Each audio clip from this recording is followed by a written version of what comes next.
My father gave our entire family business to my younger brother, then he found out the truth too late. My name is Karan. I grew up in a business family in Jaipur. My father owned a successful furniture manufacturing company. It wasn't a giant corporation, but it was big enough to supply furniture to hotels, offices, and apartment projects across Rajasthan. Growing up, everyone assumed I would take over the business one day. I was the eldest son. I studied business management, and since I was 16, I spent every summer working in my father's factory. I learned everything: how to deal with suppliers, how to manage workers, how to calculate production costs, how to negotiate with clients. I believed the company was my future. But everything changed when my younger brother Vikram came back from Mumbai. Vikram was the complete opposite of me. While I was focused and serious, Vikram loved parties, expensive clothes, and showing off on social media. He studied marketing in Mumbai but spent most of his time enjoying the city life. For years, my father constantly complained about him. But the moment Vikram returned home, something strange happened. Suddenly my father started praising him. Vikram began attending business meetings. My father started asking for his opinions. And within a few months, Vikram somehow became the center of everything. At first, I ignored it. I assumed my father was just giving him some responsibility. But then one day during dinner, my father made an announcement that changed everything. He said he had decided to restructure the company, and Vikram would become the managing director. I thought I misheard him. I asked what about my role. My father calmly said I would remain operations manager. That meant Vikram, my younger brother who barely understood the factory, would become my boss. I couldn't believe it. After dinner, I confronted my father privately. I asked him why he made that decision. He said something that still makes me angry when I remember it. He said Vikram had better vision. He said Vikram understood modern business. And then he said something even worse. He said I was too simple to grow the company. That night I barely slept. But I told myself something important. If my father wanted Vikram to run the company, fine. I would still do my job properly. Because the workers and the business mattered more than my ego. For the next year, I continued managing the factory operations. But slowly, the problems started. Vikram began making risky decisions. He signed huge deals with new clients without checking their financial background. He started buying expensive imported machinery we didn't really need. He also hired several of his friends from Mumbai as consultants. These consultants barely worked but received massive salaries. Our expenses started increasing rapidly. But Vikram kept telling everyone that big growth required big investment. My father believed him. Meanwhile, I noticed our payments from clients were becoming slower. Cash flow problems started appearing. When I warned Vikram about it, he laughed. He said I was thinking like a small businessman. Then one day something even worse happened. One of our biggest hotel clients cancelled a contract worth almost 3 crore rupees. The reason shocked everyone. The furniture we delivered had serious quality issues. That made no sense. Because our factory had always maintained strict quality standards. I went to investigate, and what I discovered made my blood boil. Vikram had secretly switched our wood supplier. Instead of the high-quality teak wood we normally used, he started buying cheaper wood through one of his friends. The difference in quality was huge. But Vikram didn't care, because that supplier was secretly paying him commission.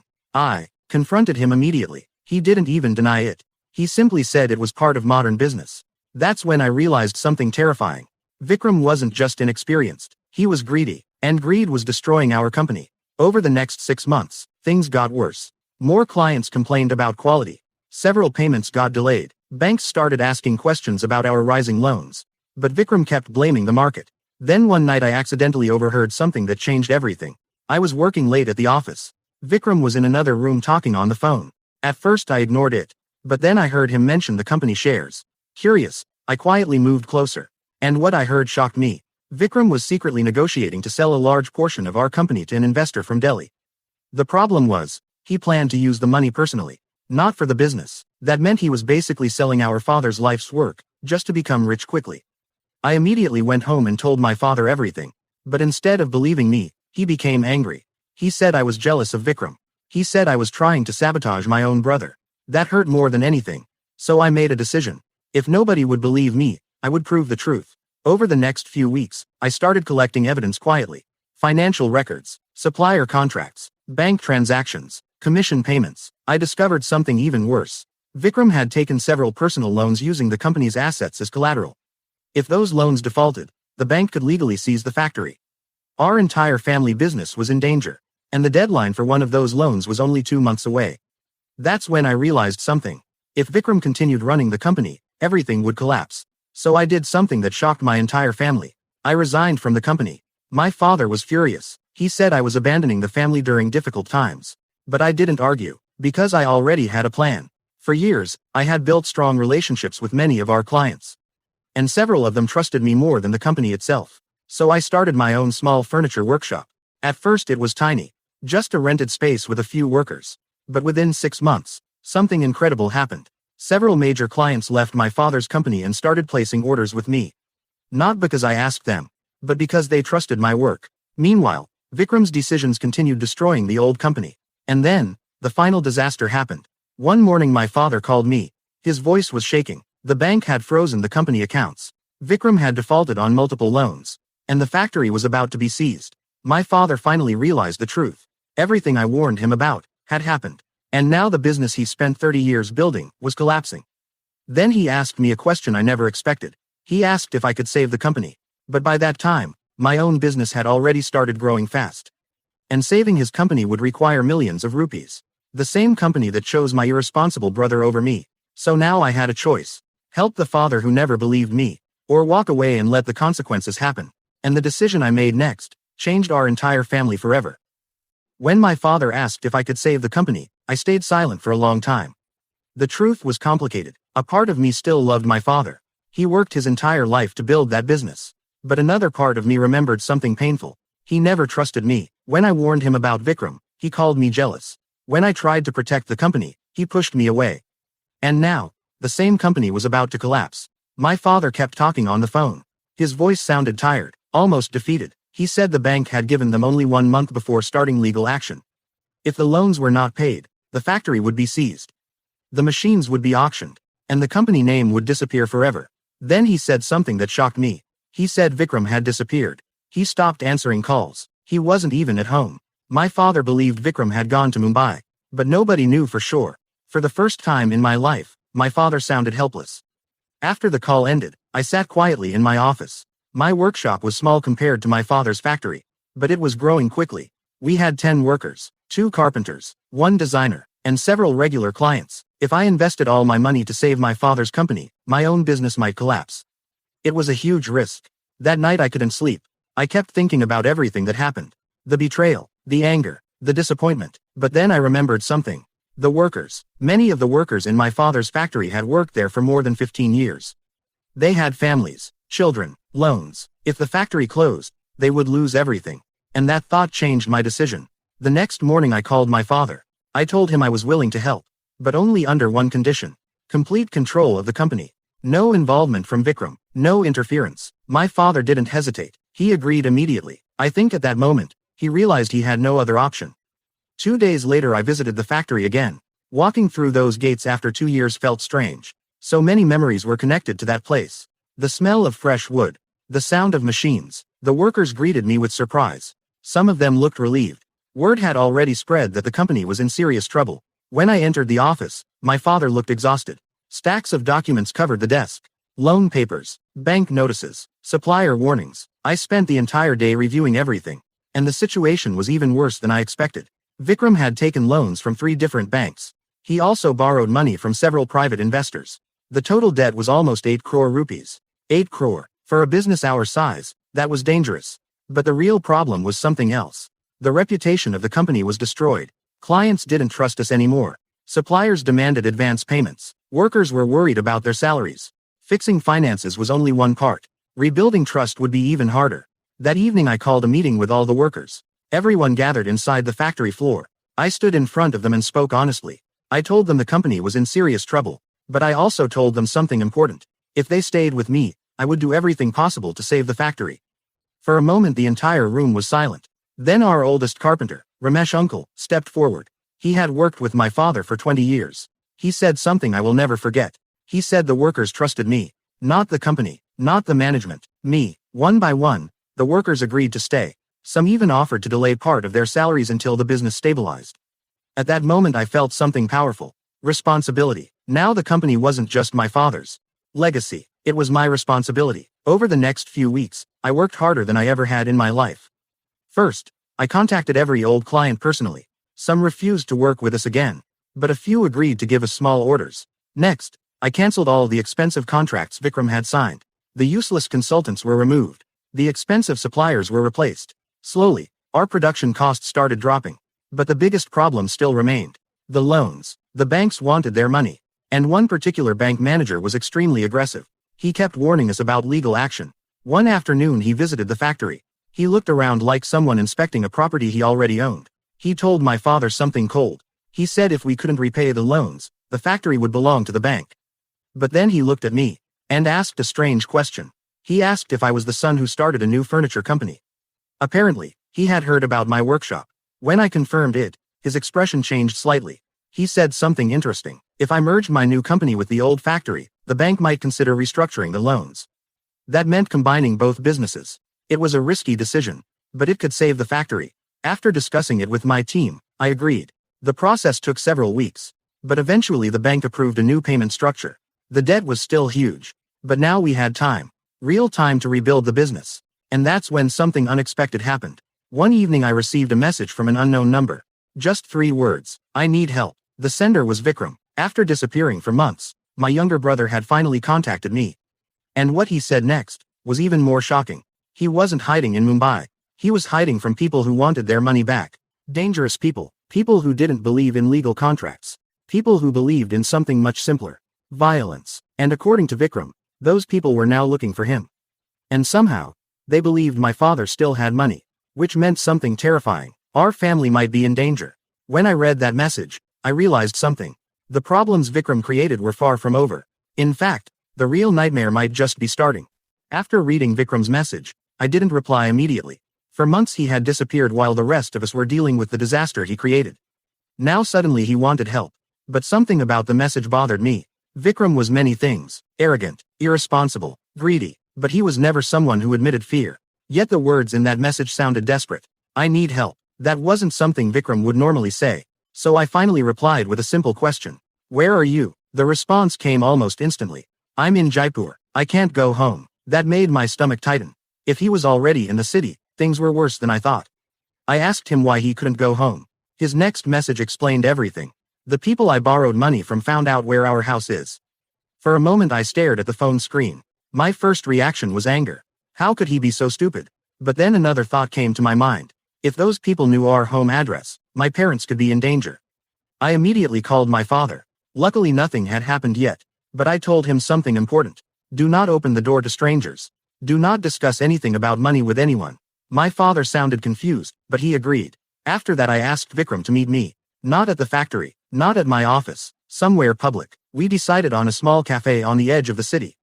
When I arrived, Vikram was already there. For a moment I didn't recognize him. His clothes were wrinkled, his hair was messy. The confident, stylish brother I remembered looked completely different. He looked like someone who hadn't slept in days. When he saw me, he stood up slowly. There was no smile, no arrogance, only worry. We sat down without saying anything for a few seconds. Then he spoke, and what he told me made the situation even worse. Apparently, after taking loans from banks, Vikram had started borrowing money from private lenders to keep the company running. But those lenders weren't normal businessmen. They were connected to illegal money networks. At first the loans seemed easy. Fast approval, no complicated paperwork, but the interest rates were brutal. And when the company started losing money, Vikram couldn't repay them. So he borrowed more money from more lenders, trying to cover the previous debts. It became a dangerous cycle. By the time he realized the mistake, it was too late. The amount he owed them had crossed 2 crore rupees. 2 crore to dangerous people. And those people didn't believe in patience. I asked him one simple question. Why didn't you tell us earlier? He looked down at the table. Then he answered quietly, because I thought I could fix it. That sentence made me angry again. Trying to fix problems alone was exactly how he destroyed everything in the first place. But then Vikram said something else. Something that froze my thoughts completely. He said those lenders had already visited our house once. My heart started beating faster. Apparently they spoke to my father. They demanded money. My father told them he knew nothing about Vikram's personal loans. But they didn't believe him. Before leaving, they gave a warning. If Vikram didn't repay the money soon, they would start collecting it from the family. Hearing that made my blood run cold. Because those types of people didn't send legal notices. They used threats, violence, fear. For the first time, I realized how dangerous this situation had become. Vikram looked at me again, and this time his voice sounded almost broken. He said he had nowhere else to go. No friends willing to help. No money left, and the lenders were getting impatient. Then he said something I never expected to hear from him. I'm sorry. The words felt strange coming from Vikram. For years he never admitted mistakes. But now, the arrogance was gone. Still, an apology didn't erase the damage. I told him the truth. Even if I wanted to help him, I didn't have 2 crore rupees lying around. My business was growing, but it wasn't that big yet. But the bigger problem was something else. Those lenders believed our family still had money, which meant they might come again. And next time, they might not leave peacefully. So I made a decision. First, we needed to understand exactly who these people were. Second, we needed to protect our family. Third, we needed a plan. Because running away from dangerous lenders rarely worked. They always found their money eventually. The question was how to solve the problem without making things worse. That night I returned home with a heavy mind. For years I believed the worst part of our story was losing the family business. But now I realized something terrifying. That was only the beginning. The mistakes Vikram made had created a much bigger problem. And the next chapter of our lives was about to become far more dangerous. Because sometimes business problems can be solved with money, but problems with the wrong people can cost far more than money. And within the next few days, we were about to learn exactly how serious this situation really was. 3 months after the bankruptcy, life had completely changed. Ryan disappeared. The company we built together was gone. The office was empty. The brand name no longer existed. But my life had moved forward. Working with Nexitech turned out to be the best decision I had ever made. They didn't just license my platform. They rebuilt it with me. Better servers, better infrastructure, better developers. Within weeks the platform was stronger than it had ever been. And businesses loved it. Thousands of stores joined the system. Revenue exploded. Investors praised the company. Tech blogs started writing about it. Some articles even called the platform the future of retail software. And for the first time in years, I felt peaceful. No drama, no betrayal, just work. But that peace didn't last forever. Because Ryan wasn't done. One evening I was leaving the Nexitech office when my phone rang. Unknown number. Normally I ignored those, but something told me to answer. Hello. For a moment, there was only silence. Then a voice spoke. You ruined my life. I immediately recognized it. Ryan. His voice sounded different now. Colder. Harder. You did that yourself, I replied calmly. Ryan laughed quietly. You think this is over? I leaned against my car. It is. Ryan's voice lowered. No, it isn't. Then he hung up. At first, I thought it was just anger. Ryan had lost everything. Of course he was upset. But a week later, something strange happened. One of Nexitech's executives called me into a meeting. The CEO looked serious. We have a problem. I sat down. What kind of problem? He slid a document across the table. It was a legal notice. Someone was filing a claim against Nexitech, claiming ownership of the original platform idea. I frowned. Who? The CEO answered. Ryan. I almost laughed. He can't do that. The CEO nodded. That's what we thought. He pointed to the document. But he's not claiming ownership of the code. I looked closer, and then I understood. Ryan wasn't claiming the software. He was claiming something else. The business concept. The idea of building an inventory system for small retailers. I leaned back in my chair. This won't work. The CEO looked calm. Probably not, but lawsuits can still cause damage. Publicity, investor fear, delays. Ryan wasn't trying to win. He was trying to hurt us. A month passed. The lawsuit made headlines. Tech blogs started talking about the brother rivalry. People online argued about who was right. Some supported me, some supported Ryan. But the truth was simple. Ryan had no real case. Eventually the court dismissed it. Just like we expected. But Ryan still wasn't done. Because the real twist came a few weeks later. One morning I received an email from a private investment firm. They wanted to meet. At first I didn't understand why. Nexitech already had investors. But curiosity won. So I agreed. We met in a quiet office downtown. The man waiting for me introduced himself as Daniel. A calm guy. Very professional. But his first sentence surprised me. We used to be investors in your old company. I frowned. Ryan had burned most of those bridges. What do you want? I asked. Daniel smiled slightly. We want to thank you. That confused me even more. For what? Daniel leaned forward. For exposing Ryan. I didn't understand. Daniel explained. Ryan hadn't just betrayed me. He had also been lying to investors. Inflating numbers. Exaggerating growth. Promising features that didn't exist. If the company had received that $50 million investment, the investors might have lost everything. Daniel looked at me calmly. When you locked the platform, you saved us from a disaster. I never thought about it that way before. Daniel continued. And because of that, our firm wants to invest in you. I raised an eyebrow. In Nexitech. Daniel shook his head. No. Then he said something unexpected. In your next company. That sentence stayed in my mind for days. Next company. I had been so focused on fixing the past. I hadn't thought about the future. But Daniel was right. I had the experience, the technology, the network. I could build something even bigger. And this time, I wouldn't make the same mistake. About 6 months later, I started a new project. A completely new platform, new ideas, new systems. But this time, everything was different. Clear contracts, clear ownership, no hidden tricks, and most importantly, no Ryan. Investors joined quickly, including Daniel's firm, and within a year, the new company was growing faster than anything I had built before. Then one day, I saw Ryan again. Completely by accident, I was walking out of a coffee shop when I noticed someone sitting outside. It took me a second to recognize him.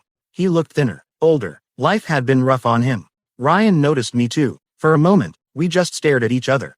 Then he stood up, walking slowly toward me. I expected anger, or accusations, but Ryan just sighed. You look good. I nodded. You too. Ryan laughed quietly. That's a lie. Neither of us spoke for a moment. Then Ryan said something surprising.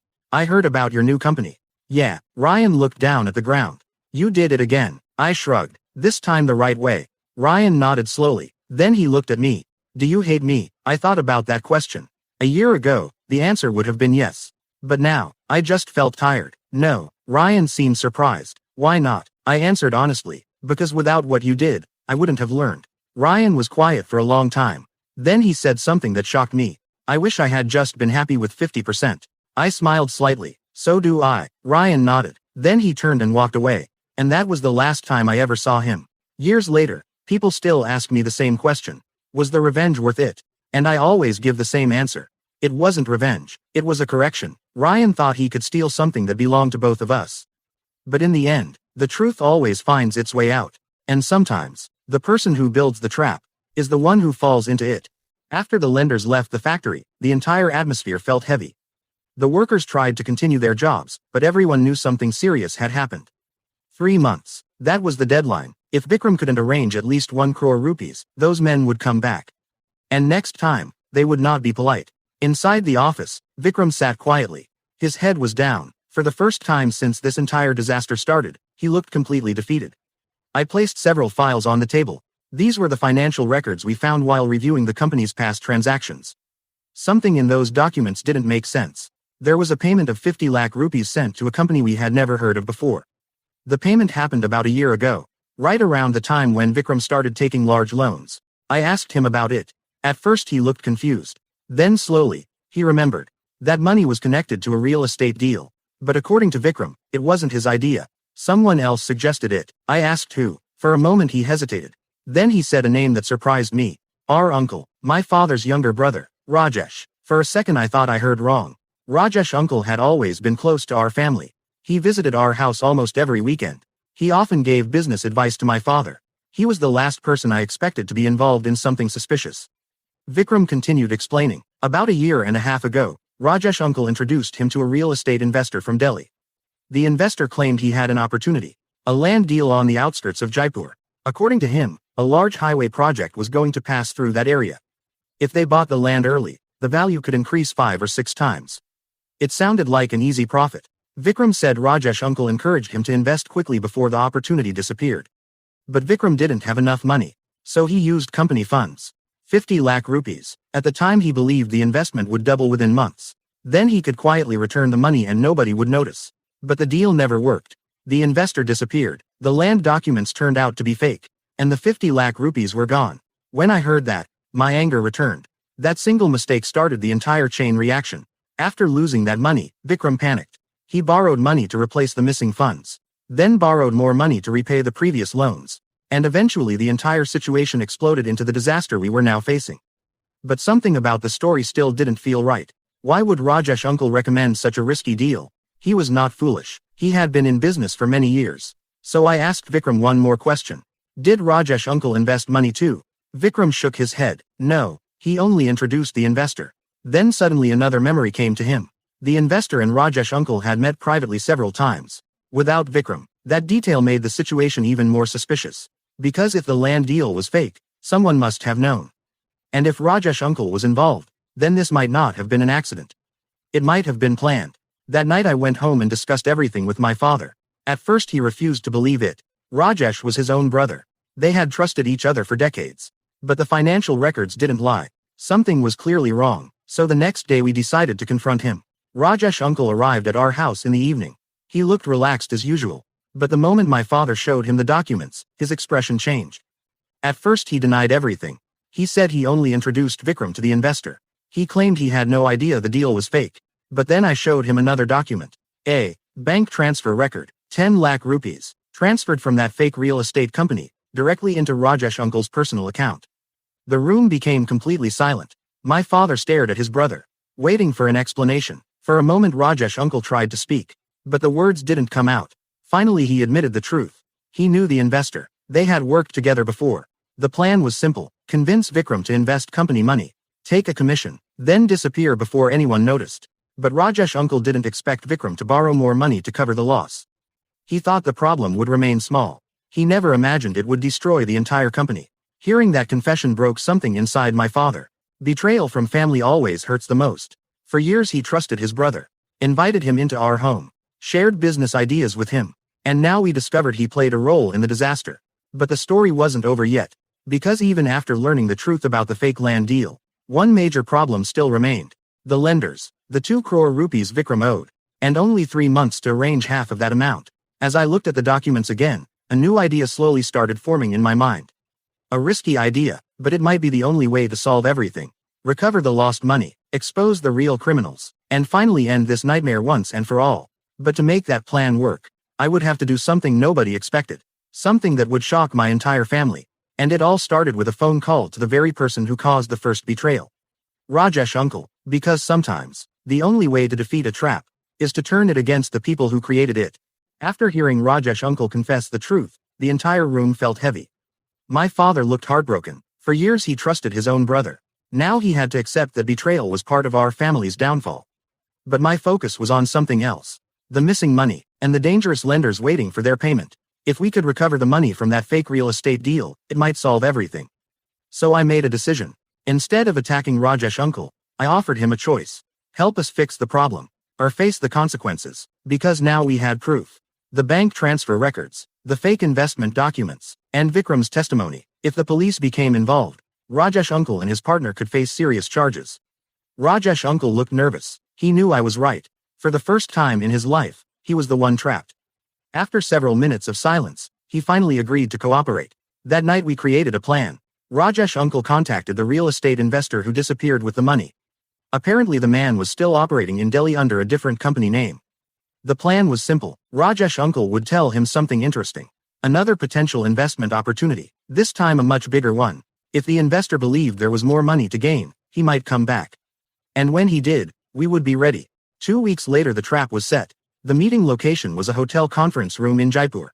Rajesh uncle arranged everything. The investor agreed to come. According to him, he believed Vikram still had access to company funds.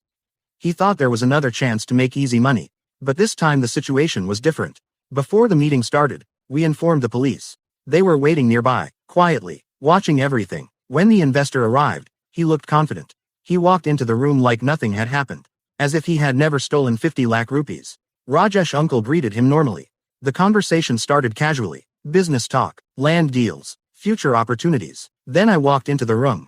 The moment the investor saw me, his smile disappeared. He realized something was wrong. I placed several documents on the table: bank transfers, fake land agreements, proof of the fraud. Then I told him something very clearly: return the money, or the police outside the building would handle the rest. For a moment the investor tried to pretend he didn't understand.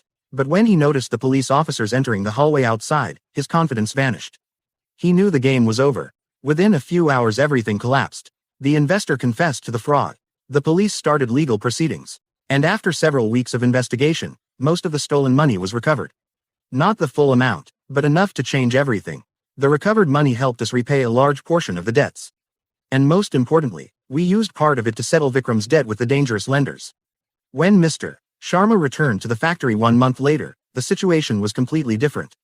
This time we were ready. The payment was waiting, half the amount exactly as promised. Mr. Sharma looked surprised. Maybe he expected excuses. Maybe he expected fear. But instead, he received money. And business people respect results. After receiving the payment, he agreed to extend the remaining balance over time. The threat hanging over our family finally started disappearing. But the story didn't end there. Because the biggest change happened inside our family. Vikram changed completely after everything that happened. The arrogant younger brother who once ignored every warning was gone. In his place was someone quieter, more responsible. He started working in the factory again. Not as a boss, as a regular employee, learning slowly, trying to rebuild trust. My father also changed. One evening he came to my office and said something he had never said before. "I should have trusted you." Those words meant more than anything else. For years I wanted recognition, respect, trust, and finally, I had it. Over the next 2 years, the company slowly recovered. My new business and the old factory eventually merged completely. Production increased, clients returned, and the reputation we lost slowly came back. But one lesson stayed with me forever. Sometimes the biggest threats don't come from competitors. They come from trust placed in the wrong people. Family betrayal, greed, easy money. Those things can destroy even the strongest businesses. But if you stay patient and face problems instead of running from them, even the worst disasters can become a second chance.